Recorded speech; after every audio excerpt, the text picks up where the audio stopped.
You know how official policies can sound great on paper, but what happens when you actually have to sign a real contract? Well, today, we're going to pull one apart, clause by clause, and see how a system can be designed to push pretty much all the risk onto just one person. So, in our last explainer, we went through all the official stuff from CLBC, the main governing body.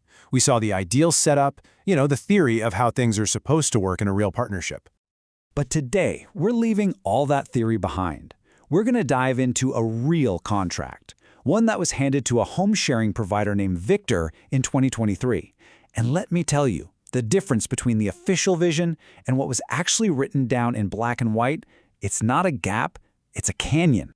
So here's how it started. The agency first showed him a softer kind of sample agreement, but the actual document he was asked to sign, that was a completely different animal. It was loaded up with what we're calling extra weight, a whole bunch of new demanding clauses that completely tipped the scales. First thing on the list, you have to register for WorkSafeBC, and you're footing the entire bill.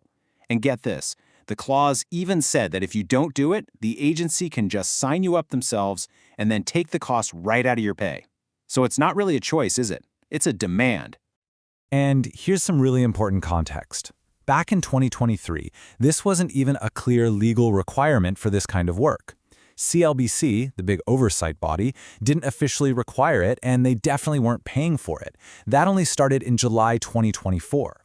This means the agency was forcing a big cost onto the provider long before it was standard funded practice. The contract didn't just stop with the provider either. It reached right into their personal life. One clause said that every single adult living in the house had to follow the agreement's rules. And if you wanted to hire a helper, you couldn't, not with the agency's written permission. And even then, that helper would also be legally bound by this contract they never even signed. And this is where it just gets absurd. For Victor, this meant his 86-year-old mother, who doesn't speak English, was now legally on the hook for this incredibly complex professional contract.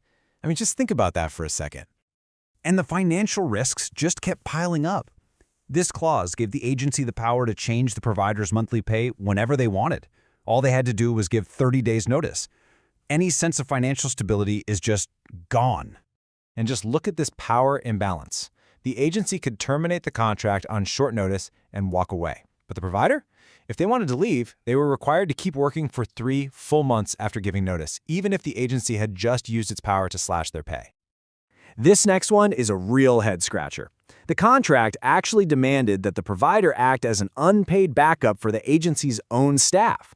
So if an agency employee just doesn't show up for their shift, the provider has to cover it. For free. You're basically forced to solve the agency's staffing problems. Then you've got this insurance clause. The provider had to get a major commercial insurance policy for their home. The catch? It was a rental.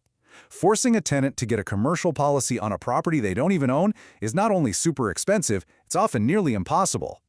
The contract was also full of these really vague but potentially huge responsibilities. Things like having to hand over all of the client's documents, with no clear rules on consent, or having a duty to ensure the client's financial well-being. I mean, what does that even mean? It's a fuzzy term that could leave you on the hook for anything. So, faced with this mountain of one-sided clauses, Victor didn't just walk. He actually tried to negotiate. He suggested adding one very simple clause, something focused on basic safety. So Victor's proposal was pretty straightforward. He basically asked for a safety net. If you got sick or ended up in the hospital, the agency would have to step in immediately and find a safe, temporary place for the client. It sounds totally reasonable, right? In fact, it's exactly the kind of thing you'd expect to be standard. So how did the system react to this perfectly reasonable request for a little bit of shared responsibility in a crisis? Well, the agency's response was quick and final. This is a standard contract. That was it. No discussion, no negotiation. The door was just shut. So Victor went to the oversight body, CLBC. Their response was even more revealing. They said it was a private matter between him and the agency and that they don't interfere. The very system that's supposed to oversee these things just officially stepped aside. When you see this all play out, it forces you to ask a really big question about what these agreements are even for. And this is the power dynamic it creates. At the top, you have CLBC, who funds the whole system but says, we don't interfere. In the middle, you have the agency, who sets all the terms with their non-negotiable standard contract.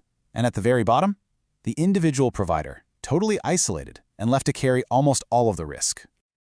So, it all comes down to this. When a government-funded system lets contracts like this exist, and the official watchdog refuses to step in, what is that contract's real purpose? Is it a tool for a supportive partnership, or has it just become a tool of pressure, designed to protect the system at the expense of the person on the front lines?